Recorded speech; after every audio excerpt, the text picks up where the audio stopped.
Henry and Gordon were lonely when Thomas left the yard to run his branch line. They missed him very much.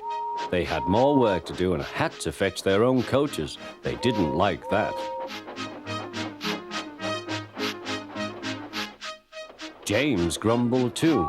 "We get no rest, we get no rest," they all complained. But the coaches only laughed. "You're lazy and slack, you're lazy and slack," they answered.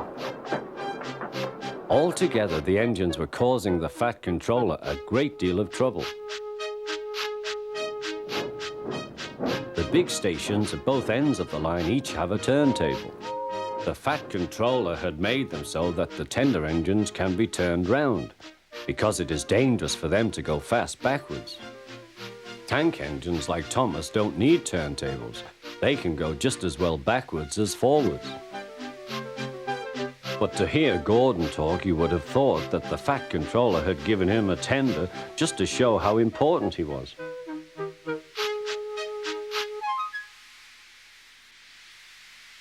"You don't understand, little Thomas. We tender engines have a position to keep up. It doesn't matter where you go, but we are important. And for the Fat Controller to make us shunt trucks, fetch coaches, and go on some of those dirty sidings, it's not the proper thing." Thomas chuckled and went off with Annie and Clarabelle.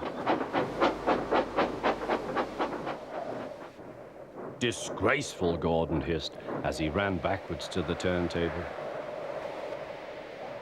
The turntable was in a windy place close to the sea, and if he was not on it just right, he put it out of balance and made it difficult to turn.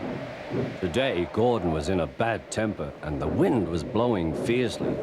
His driver tried to make him stop in the right place, but Gordon wasn't trying. The fireman tried to turn the handle, but Gordon's weight and the strong wind prevented him. "It's no good," they said at last. "Your tender upsets the balance. If you were a nice tank engine, you'd be all right. Now you'll have to pull the next train backwards." "Look," called some boys, "there's a new tank engine." "Oh, it's only Gordon back to front." "Hello," called Thomas, "playing tank engines? Sensible engine. Take my advice, scrap your tender and have a nice bunker." Gordon said nothing. Even James laughed when he saw him. "Take care," hissed Gordon, "you might stick too." "No fear," chuckled James, "I'm not so fat as you."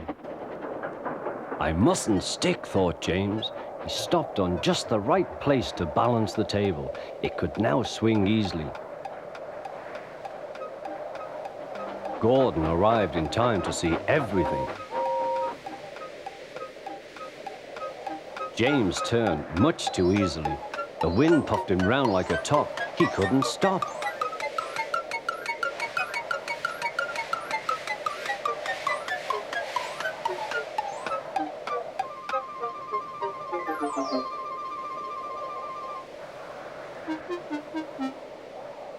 "Well, well," said Gordon, "are you playing roundabouts?" Poor James, feeling quite giddy, rolled off to the shed without a word.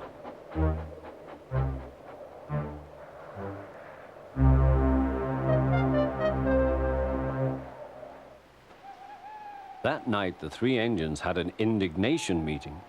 "It's shameful to treat tender engines like this. Gordon has to go backwards and people think he's a tank engine. James spins round like a top and everyone laughs at us. And to add to that, the Fat Controller makes us all shunt in dirty sidings. Blech!"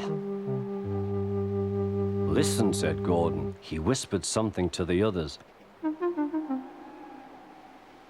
"We'll do it tomorrow. The Fat Controller will look silly." The engines had decided to go on strike.